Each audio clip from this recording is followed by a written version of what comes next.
This happened to me a couple years ago when I happened to be walking home on a late night on a bicycle path which followed a train track. This was a popular route I've been familiar with since I was a kid, with the inconvenience of not having a vehicle at the time.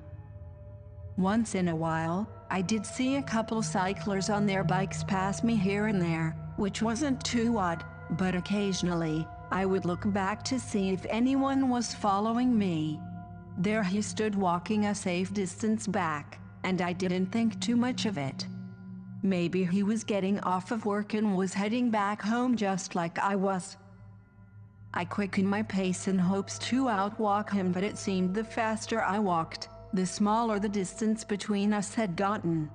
I overlooked my shoulder and got a good look at him. Oddly enough, he was wearing sunglasses at this time of night, so I couldn't get a glimpse of his eyes. He was a scruffy man who had forgotten to shave for a couple weeks and neglected a shower. He was wearing a thick jacket with a hoodie covering his features. He stood a good foot over me, as I'm only 5 foot tall. He began making small talk, asking me how's my night going and telling me he just got off of work and was meeting up with his brother at the end of the trail to get picked up. I was trying to be standoffish with my comments by keeping the conversation short because I realized it was the middle of the night. I was a 17-year-old girl walking by herself home, and if I screamed, nobody would hear me. He was probably walking with me a good 15 minutes before he started asking me if he could borrow my phone to call his brother, since he didn't have a phone. At this point I didn't know what to do because I had no means of escape. I had nowhere to run and this man could attack me at any time. I told him the trail didn't end for another 10 minutes and he could wait until we got there to call his brother. He started getting irritated and told me he wanted his brother to already be there since it was the middle of winter.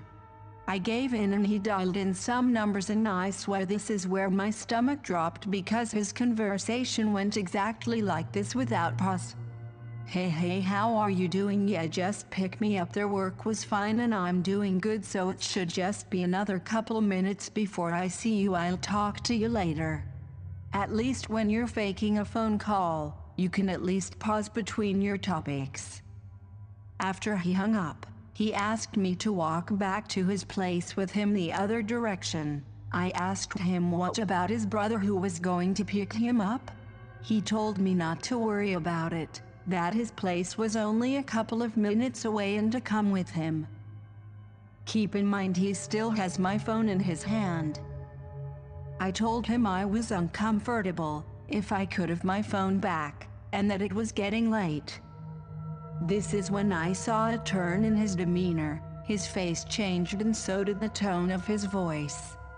He clenched my arm tightly and told me it was going to be fun and tried to persuade me in the other direction by pulling me. I started crying and pleaded him to stop, only to have him disrupt me with, "Shut the fuck up before I smash your phone into a million pieces." I started begging him and I told him my parents were waiting for me at home. That I had an older brother who was expecting me to be home since this was December. It was only a days away from Christmas. There was no change in his demeanor as he violently forced me the opposite way of the bicycle path. I looked at him and I told him, "Please, I'm only 17.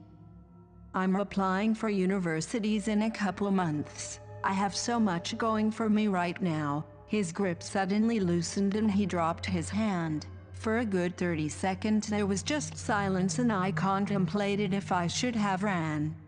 He lifted the silence with a question, "Okay, so what can you do for me then?" I told him I had some cash on me and I'd just give him the rest of it if he could just let me go. Luckily my mom always told me to carry at least $50 around. He agreed with me and handed my phone back. As I handed him $50, I watched him walk the opposite direction. He followed me on the bicycle path until he disappeared and then I sprinted my way back home.